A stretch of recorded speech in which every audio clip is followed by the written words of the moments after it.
হরে Krishna everyone, good morning. আশা করি তোমরা সবাই খুব ভালো আছো, সুস্থ আছো। আমরা বেশ ভালো আছি। আজকে হলো শনিবার আর এখন বাজে হলো সকাল প্রায় 7টা-8টার মতন হবে। তো ঘুম থেকে উঠেছি প্রায় 6:30টার দিকে। তা যেহেতু অভ্যাস 6:30টার সময় ঘুম ভাঙা, সেটাই তো ভেবেছিলাম আজকে একটু সময় করে ঘুমাবো, কিন্তু সেটা আর হয়নি। ঘুমটা ভেঙেই গেল তাড়াতাড়ি। তা ঘুম থেকে উঠে আমি স্নান সব কমপ্লিট। সকাল সকাল স্নান করার অভ্যাস, স্নান না করলে পরে আর স্নান করতে কেমন জানি লাগে। তো যাই হোক, সকালবেলা স্নান করে নিয়েছি। স্নান করে সকালের খাওয়া দাওয়া কমপ্লিট 9টার মধ্যে। তো এখন দেখো, আমি এই মেশিনটা ঠিক করতে চলে আসলাম।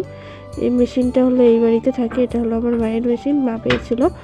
তো যাই হোক, মেশিনটা অনেকদিন ধরে চলাশোনা হয় নাই, তাই মেশিনটা কেমন নষ্ট হয়ে গেছে, মানে টাইট হয়ে গেছে। ওই জন্য মেশিনটা এখন ঠিক করব। তা মেশিনটা মোছামুছি করে নিচ্ছি ভালো করে, তেল ফেল দিয়ে দিচ্ছি মেশিনে।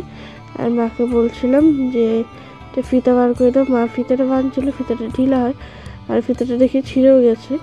তো এখন আমি মেশিনটা ভালো করে মুছে নিয়ে এখন ভালো করে এটাকে মানে চালানোর চেষ্টা করব। তো একা একা হচ্ছিল না, মাকে বলছি যে তুমি মেশিনটা মাঝে মাঝে চলাও, মা সময় পায় না বলে চালানোর। তো যাই হোক, কী কী গল্প করছিলাম। এই দেখো, মেশিনটা আমি প্রায় ঠিক করার চেষ্টা করছিলাম, কিন্তু আমার দ্বারা হচ্ছিল না। মেশিনটা অনেক কিছু প্রবলেম হয়ে গেছে, প্রচণ্ড টাইট হয়ে গেছে, যে চলছিল না। তা বাধ্য হয়ে পরে আমি মেকারকে ফোন করেছি মেশিনটা যাতে ঠিক করতে আসে। তো মেশিনটা ওইভাবেই রেখে দিয়েছি। এখন আমি আমার সেলাই জিনিসপত্রগুলো গুছিয়ে নিচ্ছি। অনেকদিন ধরে গুছানো হয় না, কারণ সময় পাই না। আর মেশিনের কাজ করতে করতে একটা নেশা হয়ে গেছে। তা সেটা ওখানেও করি, শ্বশুরবাড়িতেও করি, বাপের বাড়িতেও করি, এরকম অভ্যাস। তো যাই হোক, আমার কিছু কাজ আছে নাইটির, সেই কাজগুলো মানে প্রচুর অর্ডার আছে, মানে অনেকগুলো কাজ আছে, কিন্তু সেগুলো হোলির পরে জমা দেব। এর জন্য 2 দিন ভাবলাম যে এখানে থেকে যাব। তা এই সুতোগুলো গুছিয়ে নিচ্ছি। তা এখানে যেহেতু মেশিন আছে, ভাবলাম হাতাগুলো কমপ্লিট করে রাখি, বাড়িতে গিয়ে নাইটিগুলো বানাবো। কারণ যদি ঢিলামি করি তাহলে অসুবিধা হবে। এই জন্য এখানে এসেও শান্তিতে থাকতে পারছি না, এই সেলাইয়ের কাজের টেনশানে। তো যাই হোক, এই দেখো হাতাগুলো নিয়ে এসেছি বাড়ির থেকে। এই হাতাগুলো কেটে রেডি করে রাখবো বাড়িতে গিয়ে, তাহলে সুবিধা হবে নাইটি কাজ করতে। তাহলে মনে করো নাইটিগুলো বাড়িয়ে হাতা লাগাতে আর কতক্ষণ লাগে, তাড়াতাড়ি হয়ে যাবে। তো এই হাতাগুলো কেটে নিচ্ছি। আর মানে শরীরটা বেশি একটা ভালো না, কারণ অনেকদিন পরে আসলাম তো। আর আমার বাবার বাড়ির কলের জল হলো প্রচণ্ড ঠান্ডা। এই ঠান্ডা জলে স্নান করে আমার গলা ব্যথা, কাশি শুরু হয়ে গেছে। তো যাই হোক, অনেক সকালে যেহেতু আর স্নান করেছি, প্রায় 8টার দিকে, 8টা এরকম হবে। তো যাই হোক, এই জন্য আরও ঠান্ডাটা মানে বেশি লেগেছে।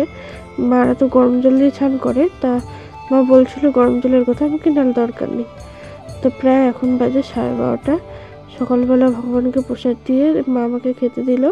দেখো কী কী রান্না করেছে: ঘুগনি, চাল কুমড়া, বেগুন আলুর সবজি, করলার পুর, আর এখানে আছে ডাল অনেকগুলো, মানে প্রায় 5 পদ রান্না করেছে।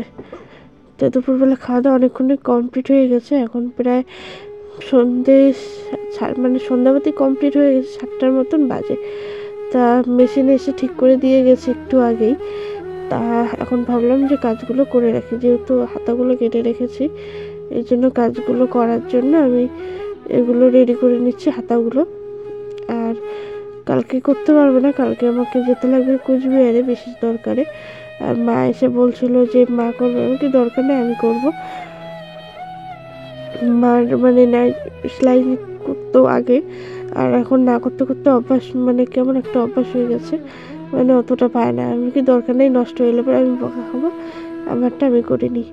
আর আমার যেহেতু মোটরে করার অভ্যাস হয়ে গেছে, আর এই মেশিনে না পা আগাচ্ছিল না, মানে মোটরে করতে করতে এতটা সুবিধা হয়, আর এই মেশিনে একদমই মানে অসহ্য লাগতেছিলো, করতে ইচ্ছা করতেছিল না। কিন্তু ইচ্ছে না করলেও করতে লাগবে, কারণ কাজটা রেডি করে রাখছি। তো যাই হোক, ভালোভাবে আর কি শেয়ার করবো, বেশি কাজ করবো তো এখানে নেই। রান্না বান্না বাপের বাড়িতে আসলে পরে জানি খাওয়া দাওয়া ঘুমটা মেঘলে। তাও আমি সেলাইয়ের কাজ নিয়ে চলে এসেছি এবার। তা ভিডিওটা ছোটো মোটোই করলাম, শেয়ার করলাম। ভালো লাগলে অবশ্যই সবাই লাইক কমেন্ট করো, আর সবাই ভালো থাকো, সুস্থ থাকো। হরে কৃষ্ণা। কালকে দেখা হবে নতুন একটি ব্লগ নিয়ে। তা কালকে দেখা হচ্ছে সবার সাথে।